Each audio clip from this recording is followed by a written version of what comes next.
It is the keynote session that we've all been waiting for. So again, thank you for being here as we wrap up day 2 of Actionable Empathy Symposium. I'm going to pass it off to Jamie to introduce our wonderful team from WGU. Jamie, it's all yours. Great, thank you. Actually, just as Nicole said, we are just so grateful to have all of you with us and excited to hear from Western Governors University about training through experiential learning.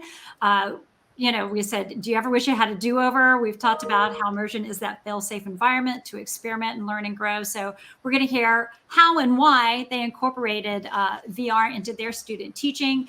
We're going to be here for about half an hour, and then we're going to go into breakout sessions. You're going to have 2 options for breakout sessions. You can go from the student view or from the academia development view, and so we'll remind you of that when it's time. But right now, without further ado, I'm going to hand over the reins to Dr. Aaron Popham. Thanks, guys. Thank you, Jamie. We really appreciate it, and we're honored to be here today. As Jamie said, I'm Dr. Aaron Popham. I'm Dean and Academic Vice President of the Teachers College, and I'll be moderating our discussion today. We are really excited to be a part of the symposium and to be focusing on actionable empathy. And we have prepared some talking points around closing the gaps in training through experiential learning. And I'd like to introduce my panelists today. I have Dr. Verna Lowe. She is one of our associate deans and academic directors, and she's over our initial licensure programs. We also have Ms. Sherry Slivka, and I'm going to trip over this because Sherry has this great new title. She is the Vice President of Academic Product Management and Business Engagement, and she is part of our program development organization at WGU. And we are so honored and pleased to have with us today 2 of our students. We have Miss Chelsea Portalios, one of our special education master students in our Masters of Arts and Teaching in special education. And she's also a long-term substitute teacher. So you can see there in her background, she's actually in the school, which is so awesome. And then we also have Miss Christina Lawson, who is also one of our special education master students. And she is also there in the schools because she is a paraeducator. I'd like to start with Dr. Verna Lowe and invite her to just come on screen for a quick moment and to introduce herself and to share where in the United States she calls home, and then we'll go to Sherry and then Chelsea, and then we'll finish with Christina. So Dr. Lowe. Thank you, Aaron. I appreciate that. I am, as he said, Verna Lowe, and I have been at WGU for 5 years and have been in teacher preparation for a very significant period of time, as well as K-12. And I live in the state of Kentucky, in Lexington. All right, I'll go next. I'm Sherry Slivka with that very long, odd title, but I've been with Western Governors since 2016, and I started as an elementary teacher and worked my way up to be really one of the learning designers at the Western Governors University. And I am in sunny Chandler, Arizona. So Chelsea, would you like to go next? Absolutely. Thank you, Sherry. So my name is Chelsea Portalios. I'm a Western Governors University student. I have been a paraprofessional for about 10 years. This is my long-term sub position. It's my first year teaching. I'm very close to demonstration teaching. I'm excited and I love my role here in my 811 ICT program in Syracuse, New York. And I'm Christina Lawson. I live in Brownwood, Texas, super small town. I've been a paraeducator for 6 years now, and I work in a self-contained classroom. And I'm a Western Governors University student. Thank you, panelists. I'm so thankful that you're here with us today, and we look forward to having our discussion.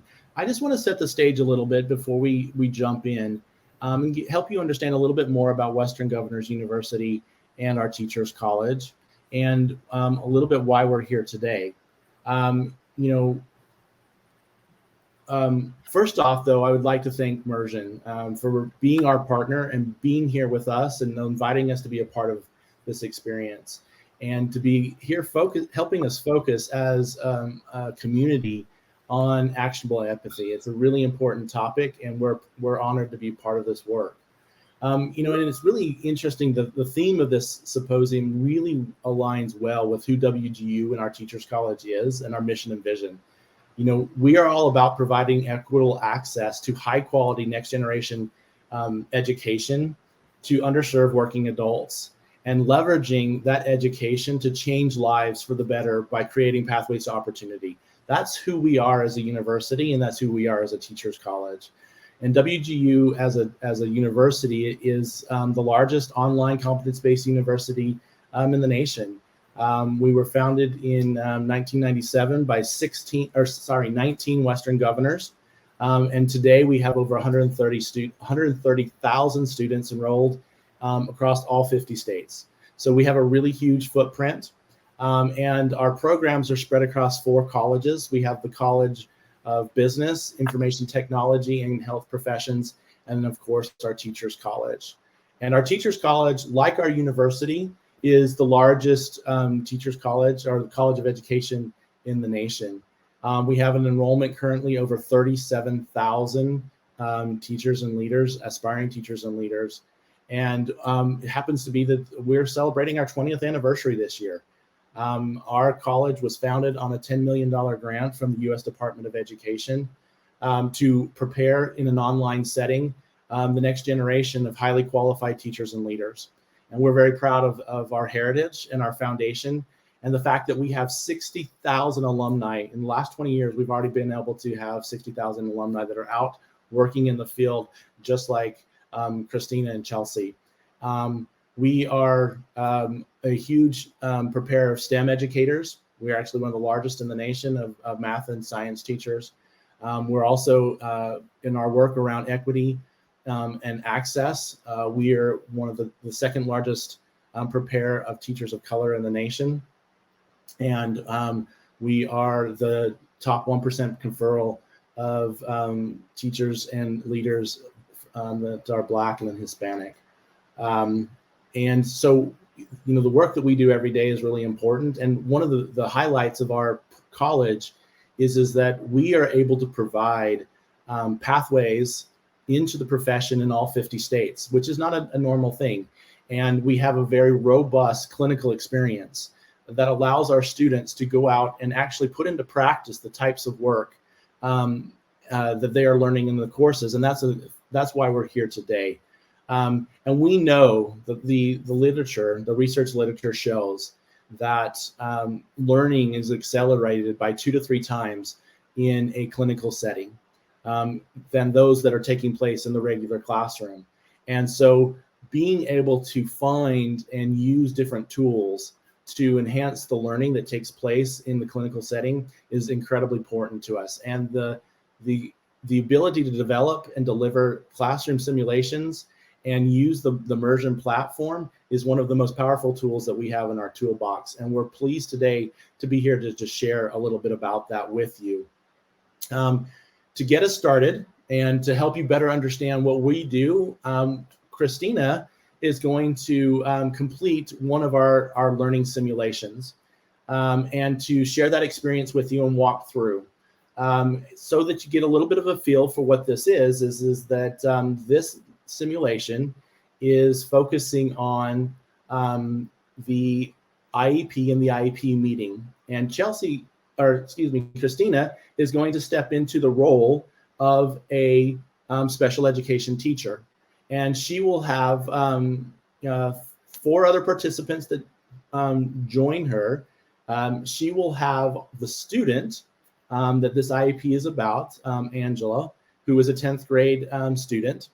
And in attendance at this IEP meeting that Christina will be running will be Angela, or Elena, who is Angela's mother. We will also have 2 personnel representing the school. We will have Mr. Mehta, the school principal, as well as Mr. Moore, Angela's English teacher. And so before we launch off, Christine, I'd like for you just to share a little bit about the course, you know, the D004 course, which is collaborating with partners for success, student success, and the preparation and understanding of IEPs and the transition plans. Tell us a little bit more about your experience in the course and how you prepared for the simulation. What are some of the things that you did and the things that you had prepared so you are ready to come in and have this experience? And then after that, we're going to go into it and have you really bring it to life for us. Thank you, Dr. Popham.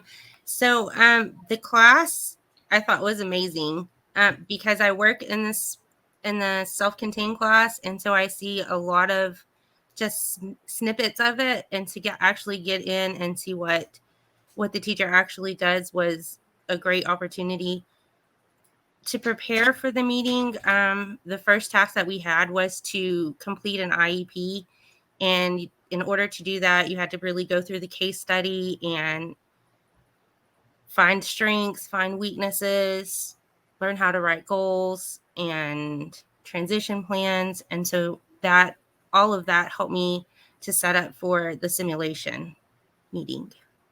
Excellent. Well, thank you for sharing that. So Christina, we're going to turn the floor over to you and invite to come on screen with you our Mursion avatar. And you've got the next 10, 12 minutes to just help everyone understand what this IEP simulation is really about and how it feels. And then we'd like to invite you and Chelsea, after it's over, to just kind of reflect a little bit with us and share what you've learned and how this experience went. So take it away. Thank you, sir. Hi, Chelsea. Welcome. Can you hear and see me okay? Yes, it's Christina. Yes. Or sorry, Christina, okay. Sorry. I apologize that. Well, my name is Nina, and I'm your host for this simulation today. I'm here to guide you through this practice teaching session and answer any questions you may have along the way. So, Christina, in this simulation, you are the special education teacher leading a modified annual IEP meeting. This meeting will start with a general introduction, then move into a collaborative discussion of part 5 of the PLAAFP section of the IEP. Your goal is to use collaboration skills to engage all stakeholders and to effectively lead an IEP meeting. Before we jump in, do you have Angela Medina's case study from task 2 and the drafted IEP form from task 1? Yes, ma'am, I do. Fantastic. Great. Well, let us get started. And I just want to make sure that you have everything you need before we go into this. So in a moment, you'll see the avatars appear on your screen. And you'll have, as we discussed, about 10 minutes with them to hold your IEP meeting. All right. If you have, if you feel stuck or overwhelmed at any time, you're welcome to say pause. I can come back and we can talk about it, clear up any questions you may have, and then we can jump back in. All right. Okay. Thank you. Great. Any final questions? No, ma'am. Fantastic. All right. Have fun. Thank you so much for practicing with us, and I'll see you after.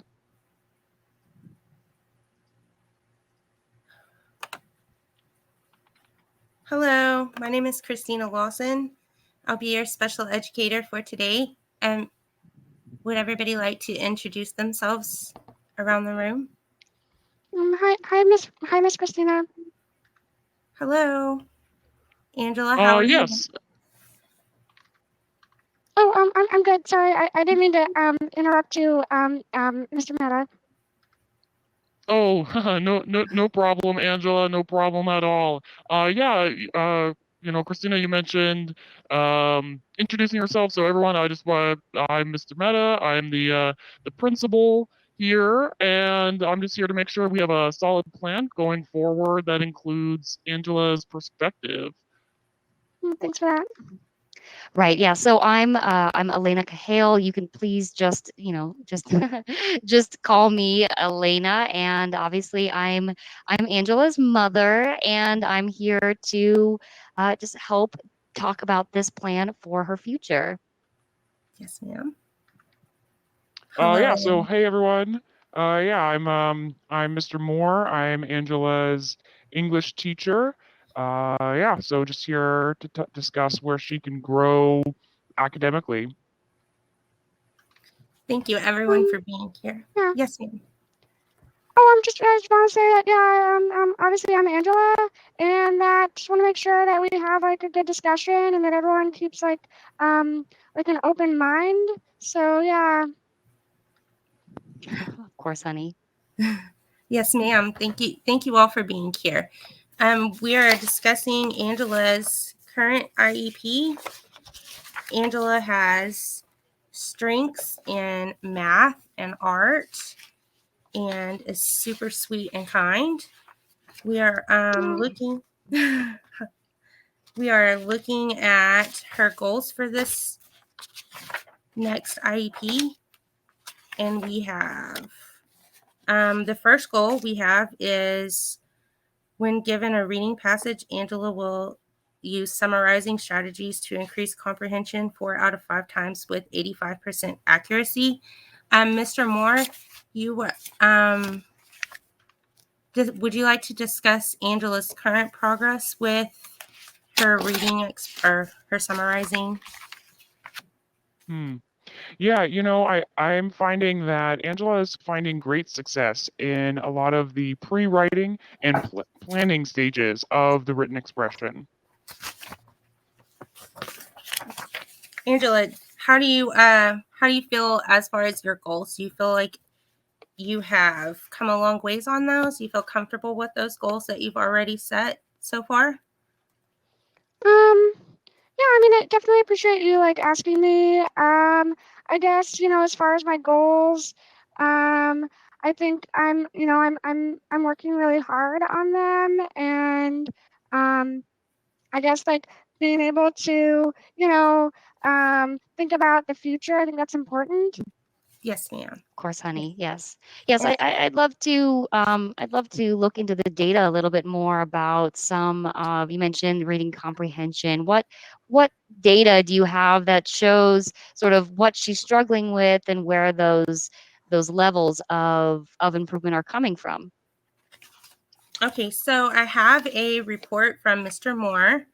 A lot of Mr. Moore's report talks about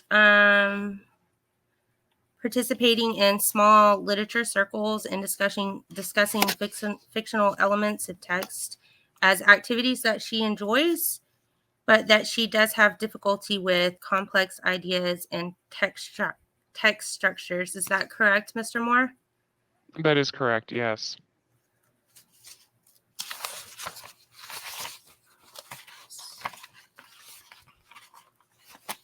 Also, we have her reading standard score was an 80, and so we're trying to boost that up a little bit.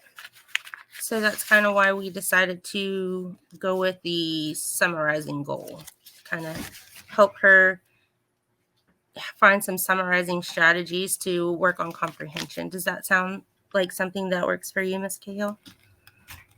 Mm-hmm. Sure. Yes, I do know that my daughter has been working very hard, honey, and Mom. and I just want to just make sure that we are looking at those goals and obviously figuring out the best path for her future. Yes, ma'am. Yes, ma'am. And and some instructional strategies that we're trying to work with Angela on are some think alouds, interactive read alouds, again, literature circles and post-its, and question prompts. So to help her to engage and get her ideas out in the summarizing strategy part of it.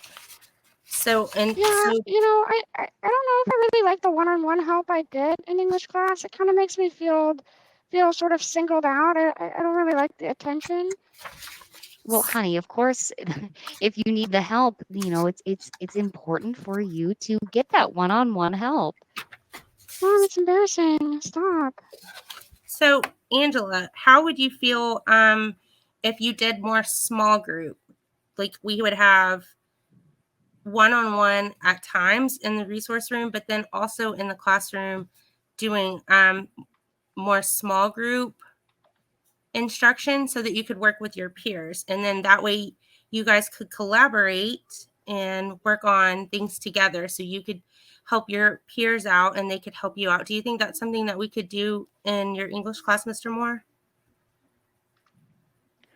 Of course, that sounds great. Yeah, I'd love to continue collaborating with you to make sure that you and I are both on the same page. Obviously, that that of course affects the whole class. But yes, Ms. Lawson, I would love if you and I could meet outside of this to discuss other ways that we can help. Angela, of course, Angela, that's why we're here meeting about you, but also others, the other students in the class, how that'll affect them as well. Angela, do you feel like that's something that would help you be a little more comfortable in the classroom setting? Yeah, that sounds great. I really get along well with my peers, and so that would be, a great way to still have that help, but also not feel so singled out. And Ms. Cahill, is that something that you feel like we could explore to help Angela? Of course, and please, you can just call me Elena, of course. Yes, ma'am. Yes, I think that's a great option. Of course, whatever can provide the best experience for my daughter. I want, of course, honey, I want you to make sure that you are able to get the support you need, but I don't want her to feel singled out. Of course not. Yes, ma'am. Yes, ma'am. And Mr. Moore, I look forward to working with you, collaborating with you to find ways that we can maybe not disrupt your classroom, but also to find ways that helps Angela not feel so singled out. If that's something you are willing to work with. Yeah, I'd love to discuss that with you more. Thank you. And so, would you like to talk about Angela's transition plan? Yes, I definitely would love to move into that part of the conversation. Angela may have shared with you that she wants to pursue a career in graphic design. Of course, that's not what I want for my daughter. I want her to focus on her strengths, her math strengths, and become trained in a field that equates income. I just don't see income. I don't see income potential from a career in graphic design. Mom, you never listened to me. Angela, would you like to discuss what you're looking into after graduation? Well, yeah, of course. I mean, I really like art, and I want to pursue a career maybe in graphic design. I produced this album cover for a local band, and it was really cool, and everyone thought it was great. So if I can, I'd like to pursue the arts in college. Yes, Okay. honey, I hear that. I hear that for sure. But the arts unfortunately just are not it's not practical. She took an aptitude test and it said that she could become a radiologist. And there's a college right here in the state that she could become a radiology technician and maybe get a job at our local hospital. I mean, that seems more realistic than art, doesn't it, honey? And I understand where both of you are coming from. And so I propose maybe that we could look into different job opportunities that could incorporate both Angela's love for art and design and also her strengths, because maybe we could find a job that provides a better salary or a salary more towards what you're looking for. And then we could still work on her strengths in math and also incorporate some of her love for art. Does that sound like something we could explore? I'd love to hear more about that. Does that sound like something you would like, Angela? Are you willing to try that? Just want to give a heads up. We just have about 2 minutes left here, Christina. Yes, sir. Thank you. Angela, is that something that you would like to do? Yeah, of course. I would really like to pursue art and and obviously I am good at math. So if there's a type of career that can include both of those, that would be really cool. I would love to explore those options with you, and so we can hold off on a particular stating a particular one at this moment and always reconvene at another time to update and discuss further if we can find something that sounds like something you could do. Does that sound okay to you, Ms. Cahill? Of course, Elena, please. And yes, I I obviously want my daughter to be happy, and I want her to be able to pursue something that she is interested in, while also, that aligns with her skills and has a future. And so I would love to continue that conversation. Maybe we can look into that a little bit more. I can look into like maybe some different classes or different like majors, and maybe like make a chart or something of like pros and cons maybe. I think that is an excellent idea, Angela. That is an excellent idea. Mr. Moore, do you have anything you would like to add to, have any ideas you'd like to add to that? I think that sounds great. Angela, I know that you are very talented in art, and that does seem to make her happy. So, however, I can be of assistance in that as we move forward. I'd love to continue that conversation. Oh, thank you very much, sir. That would definitely be something that Angela and I could work together on to make a chart, like Angela said, in order to find some pros and cons and other options that maybe can tie in more of her strengths and her love for art also. Does that sound good to everybody? All right, Christina, so sorry to interrupt you there at the end. In the interest of time, I just wanted to come back and lead you through a short debrief. So, Christina, how are you feeling after that conversation? I feel quite confident now. I was a little bit nervous, but once you get into the process and you have real world live answers from people, it really helps you to think through the process of an IEP meeting. Absolutely.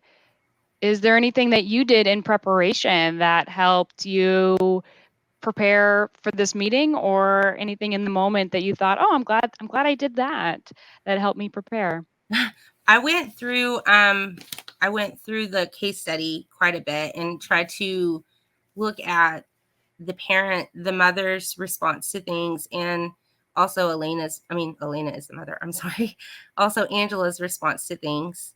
And so I tried to anticipate maybe some different issues, but for the most part, just going through the IEP and the case study to get an idea of the bigger picture of all of the goals and strengths and weaknesses really helped. Fantastic. Christina, thank you so much for participating in this simulation. That concludes your simulation experience. Thank you for having me.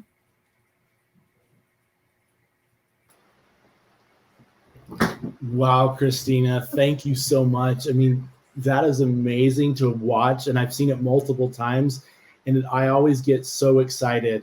How did it make you feel in comparison? So, you're in the classroom, you've been in the classroom quite a bit, you've had a long career already. How does that make you feel to go through that simulation experience in comparison to, your normal experience in the classroom? So I really found it to be helpful and helped me to see another side of things, because as a paraeducator, I work with general conversations with parents if I see them, or it's not the goal side of things, it's more of, hi, how was their day? And so to be in a simulation where I get to speak with other teachers and the parent and the student kind of helps me to really get a grasp on how an IEP meeting really works. Oh, that's excellent. Excellent. Hey, I'd like to bring Chelsea into our conversation as well. And Chelsea, you've also experienced this simulation along with the other ones that we have in the special education program. And I'd like for you to share a little bit about how the simulations impacted you and how they felt in comparison to your time in the classroom, and how they have prepared you for what you're doing now, and how you feel prepared for that first job once you are actually a full certified teacher and move beyond the para role. Absolutely. So it's been a very interesting experience. The very first time that I found out I was going to have to do immersion experience, I was extremely nervous. I did not know what to expect. It felt different when it actually happened. But I was thankful for that experience. I very much appreciated the reflective portion after the fact, where we were able to talk about how I felt about the whole situation, what my strengths were, where can I improve for next time. Specifically, the IEP meeting was so crucial for me, being that I am in a long-term sub position right now. I had never been in an IEP meeting. Yes, I have helped special ed teachers form annual goals, working directly one-on-one with my students as a paraprofessional. But actually sitting in and being the lead role and collaborating with different stakeholders was definitely something that I was glad I had that immersion experience, because I wouldn't have known what to expect. And I don't like surprises. And so I definitely felt prepared going into that, advocating for my students. That's so cool. That is so cool. And, I'd like to invite Dr. Lowe to come and join us as well, Sherry Slivka. But, Dr. Lowe, we've been focusing here on the IEP and the IEP meeting and transition plans. And I'd really like to hear from you the importance in special education for this experience, and really what it takes to be well prepared for an IEP experience. Well, the IEP, of course, is that individual education plan, but I always like to call it a blueprint for all of the different goals and learning strategies that are going to be helping a student overcome particular challenges that they may be having in the academic or behavioral setting.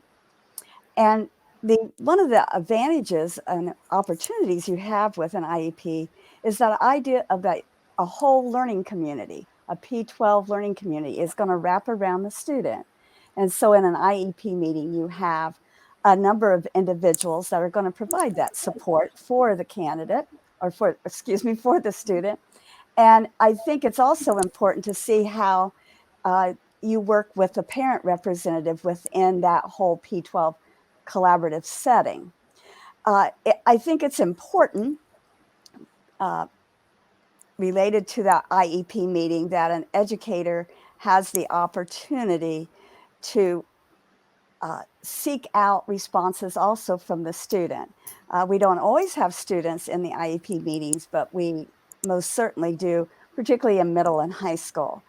And I've always said in those IEP meetings to students, this is really about you. You need to have a voice here, because you're the one that's going to experience. No one else is going to experience this here. And so it's a great opportunity to help students learn to self-advocate for the things and the kind of dreams and goals that they have for themselves. So in Chelsea and Christine, I'd love for you to react to what Dr. Lowe just shared. This idea, particularly at the middle and junior high level, is are you feeling like this immersion experience and this IEP meeting really has prepared you to have those conversations and to help help those K-12 students learn how to advocate and for themselves and to be a part of this learning experience, so that we really can wrap around the students the full community of care at the school? Absolutely. I know that in New York, and I know Dr. Popham and we've had this conversation just the other day, New York is asking that younger students be included in their IEP meetings, like younger upper elementary students, because we are talking about supports that are for them. And if they're not useful to them, then we need to make a change, because we are collaborative, caring for the whole student. Everybody, each stakeholder is for them. So it is important, this practice with the student involved and knowing how to talk to them in a more professional setting as opposed to like, hey, Mrs. P, how are you? Just so everybody's on the same page. Yeah, thank you. Christina. I agree completely with Chelsea. And I also feel that a student is going to work harder if they're involved and they're being heard and their interests are being taken into consideration. And I felt like that was an important part of the simulation, to be able to hear what they want, what she wanted, and how she felt about things. Really, I feel like if that's the support we're trying to give them, they should be able to be included in that. Yes, excellent.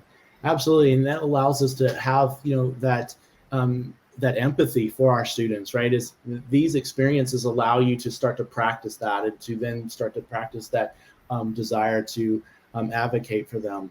I'd love to pull, Verna and Sherry in and kind of explore a little bit of why did we go down this pathway with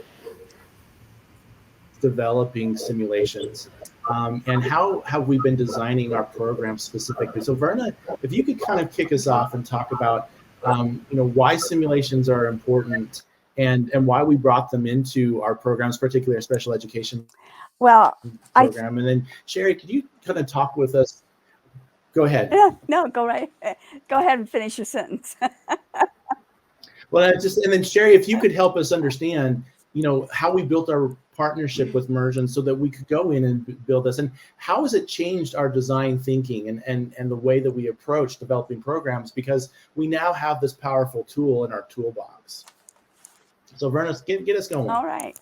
Well, I'll first start. I remember my first IEP meeting as a special educator, and it would have really been very beneficial to have had this type of simulation to practice in a pretty safe space. And I think in choosing something like that, we're looking for experiences. We always believe in our clinical experiences that we can provide students through a variety of school settings, many of the experiences that they will need to have to prepare them as an educator. However, there are certain experiences that we really can't prepare them for, or have more diverse experiences for them. And the IEP meeting, based upon the confidentiality nature of it, is one that often our students, only way that they can engage is maybe through observation, but never through participation or even having the opportunity to lead it. And I believe that has, it really provides the candidate to have a safe space to learn, also to understand their strengths, and some of the things that they may want to consider for further professional development. I think it's important too for them to learn how to interact with the different people within a P12 community, and also be prepared for surprises. Often there are surprises in an IEP meeting, particularly between, I've seen that kind of friction between parents and the student before. And so it's a great opportunity to provide that for them. Yeah, and I'll just add that when we first came to Mursion, we really were looking for an authentic way to assess our students. And I've been in learning and online learning for 25 years, and I've never seen anything that does the trick as much as Mursion. So I was really excited to bring it into our college. I will say we started small. We started the IEP meeting as our third simulation. Our first two simulations were in our product, which is called a professional core. And a professional core is what all aspiring teachers go through. It's classroom management, educational psychology, all of those courses. And we looked for two opportunities in those courses to do Mursion simulations. And we started gently, in that we had our students have the experience you saw Christina have, but they could do it. They got the video, but we did not ask for their video. So it was a very private experience. And again, I like the sweaty palms. I like building people's confidence by giving them that experience, but giving it in a way that builds their confidence and makes them feel safe. And that is really the key to having the simulation. So in our first couple of courses, it's sort of private. They have to reflect on what they did, but they don't have to share what they did. And then when we go to this IEP, we sort of build up to it. And part of our assessment strategy at Western Governors is this IEP meeting is actually turned in and assessed for how they collaborated. So we sort of, gave them the crawl, walk, run, as our senior vice president likes to say. We gave them the opportunity to experience it and have those sweaty palms, fail forward. They can pause it at any time, so it's very friendly. You saw how the moderator comes in and greets the student and really puts them at ease, and then they just get more and more confident. And so what we're seeing is our students are saying what, Chelsea and Christina are sharing is they're feeling powerful and they're feeling like they had this opportunity that they wouldn't get anywhere else. Yeah, thank you. And Chelsea, you've had that experience. You went through the professional core courses and you've done all of our simulations. And I'd love for you to react to what Sherry just shared and this approach that we were intending to build out. And how do you feel that we've accomplished that goal? And did you feel like you had those growth opportunities? And how did it enhance the learning that you had in those professional core courses? Yeah, so I had to laugh when Sherry said that you wanted your palms to be sweaty. And let me tell you, mission accomplished. I definitely feel like it was a crawl, walk, run. And I do feel more confident thanks to these simulations. And like I said previously, when we first started talking about it and I saw like, oh, I'm going to have to do a simulation, I was extremely nervous, but it was a low risk and I felt comfortable. Eventually, I was able to learn from my mistakes. I knew how to interact and then realized, okay, if I treat this as if these are actual people, I'm going to get more out of it. And knowing that and being able to reflect on my strengths to bring to the next one made me more successful. And I'm now bringing that into my career as I have actual IEP meetings. And it's been a wonderful tool. I was working with a colleague in my building, and she, like I touched on previously in New York, upper elementary students are going to be present in their IEP meetings, whereas before they were not. And so my teacher colleagues are a little nervous about how to interact with them in those settings. And so I actually shared with them this experience and how they also reflected back to me that they wish when they were going through school, they had that opportunity. Verna, like you said, IEP meetings are very intimidating. You have a lot of chair people, stakeholders, and you want to feel comfortable. You want to feel confident. You want to be able to be your student advocate because they need you. And this experience definitely boosts your confidence so that you're ready.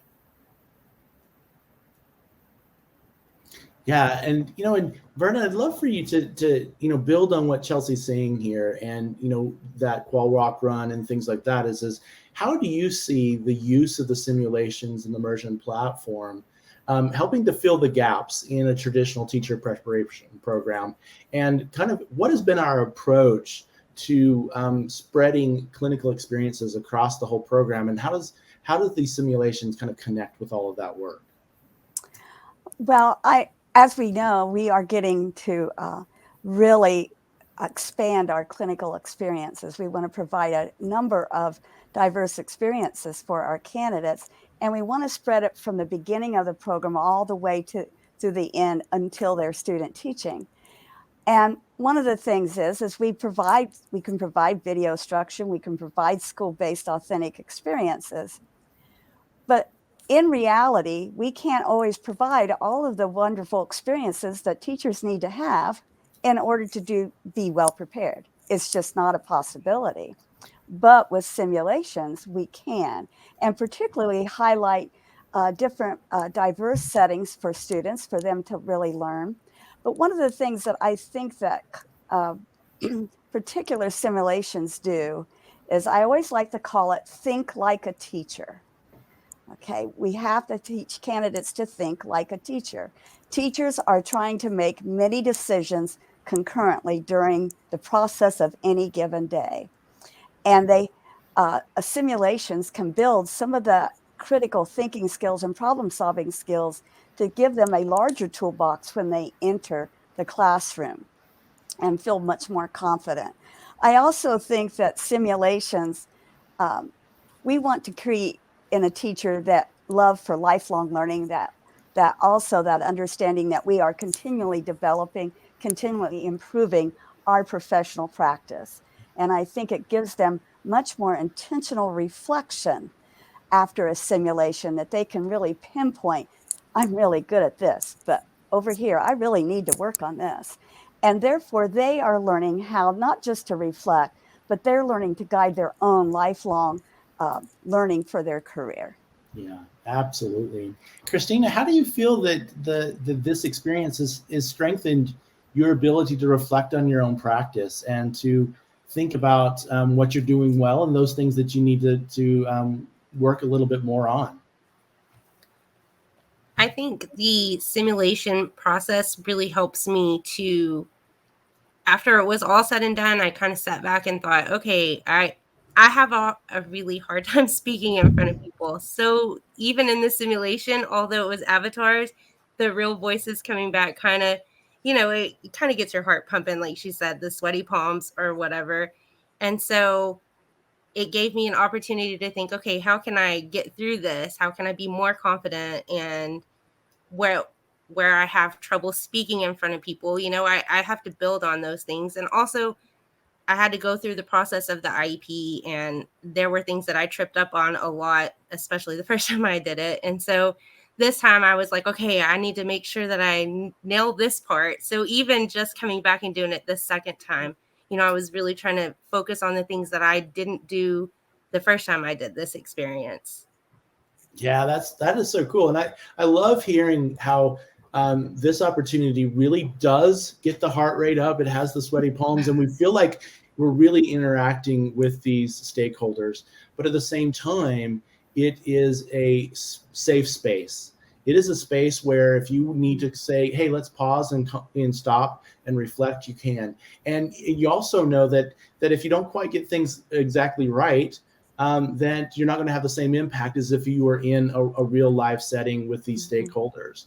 So that's one of the beauties of the simulation software, and it is part of what helps fill the gaps in educator preparation as a whole, because it really is teaching is a very high stakes profession, and we have a very lasting impact on those that we interact with. And by having this software, it really allows us to offer early learning experiences that would not necessarily typically be available to us. And as a college, I think it's really important that we lift our eyes on the horizon and look at how we can use these simulations packages across the college. As Sherry and I talk about our roadmap, and we look at where we want to take the different programs in the Teachers College, we're constantly looking at how do we leverage simulations to provide these low-risk learning environments. If you think about, for example, our school leadership program, this would be another really excellent space for us to bring in. Think about it, you've got the principal right there, right? Well, what if we flipped it? And you got to be at the table as the special ed teacher, and we asked our principals to go in and do this exact same simulation, but they have to play the role of the principal and be there and participate in this exact experience. Or what if they need to have a counsel with an angry parent that's coming in and is unhappy with what's going on in the school? Think about all the political unrest that we've had the last few years and the impact of the pandemic. We all know that teachers and administrators are really struggling when it comes to mask mandates and for vaccination discussions and mandates. How cool would it be to have practiced that a few times before you have to deal with that, and really have that real life experience with a parent that's saying, hey, Chelsea, Christina, you're not going to make my child wear a mask to come into your classroom, and give you that chance to have that discussion. So this is one of the big reasons why we have this software as part of our program, and it allows for us as faculty and staff and you as students to really build that empathy for those that we need to interact with and learn how to deal with these tricky situations and learn how to deal with them without really potentially causing harm to yourself and to the students and to the other stakeholders. Before we jump into breakouts, I would love to start with Chelsea and Christina and just let you share your last thoughts on this experience of using the software and the Mursion experiences to prepare you to become an educator.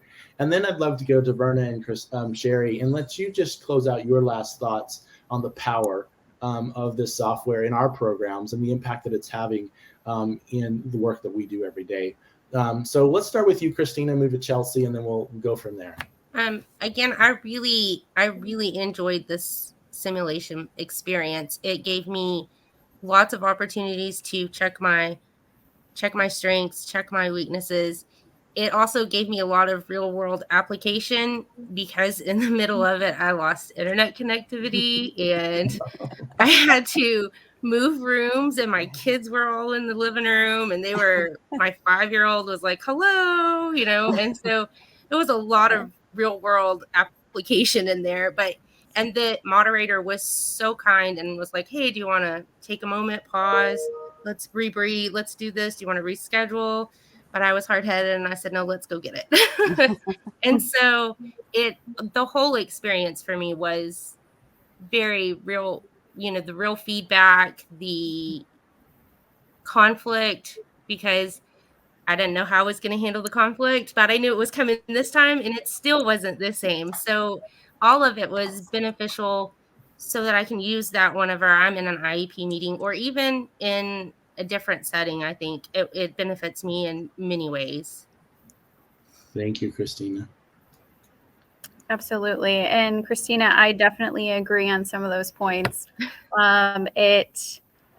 The conflict is probably my favorite part, only because in the teaching profession, you wear a lot of hats. And so sometimes you deal with those parents who are not happy about a multitude of different things. And that's not something they really prepare you for when you go into your job. And so having this experience with Mursion has definitely helped me to deal with that in a proactive way, in dealing with different stakeholders and how to utilize them appropriately. And also being that we are in special ed, we have a lot of other stakeholders that weren't necessarily in this simulation, but that you also need to communicate to professionally. So I definitely love this experience and I continue to praise WGU. Thank you, Chelsea. Verna. Well, as a national university serving 50 states, one of the things is when our students are out in school-based experiences, we still don't have, some of them will never have the opportunity as others will to have certain school experiences.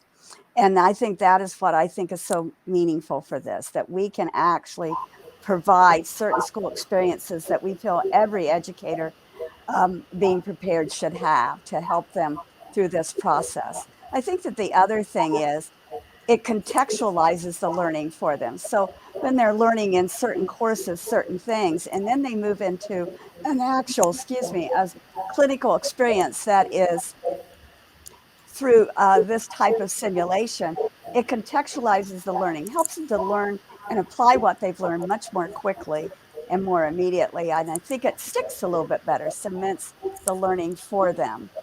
I also think it's just wonderful to have the opportunity to fail safe. Every teacher is going to make certain mistakes, and it's really nice to learn that in a very safe setting so that you can build upon it when you're out there with real kids and real stakeholders. And I'll just add my thoughts. One of which I need to highlight is the partnership with Mursion and the team at Mursion and how they worked with us to pull this off. You all are seeing the results of our labor, but the planning and figuring this out was so much fun. And it was so wonderful to work with the experts in simulation, because if we can dream it, they can build it. Chelsea talks about the conflict with the mother and daughter as her favorite part. That's our favorite part too, as we're building this and thinking through how we're going to introduce these organic experiences and let people respond to them. And that's really where the Mursion team comes in, because they helped us. We came with kind of a sketch of an outline for the professional core, which I talked about, and we really partnered together to bring it to life and figure out how all of those paths and all of those conflicts and all of those things that we were going to address during the simulation. So it is definitely one of my team's favorite parts of their job. When we say there's immersion simulation, there's a zillion hands that go up and say, can I be part of writing that simulation with Mursion? Yeah, excellent. Well, thank you all. I'd like to thank Christina and Chelsea and Verna and Sherry for being a part of this general part of our session, and particularly Mursion for inviting us to be here.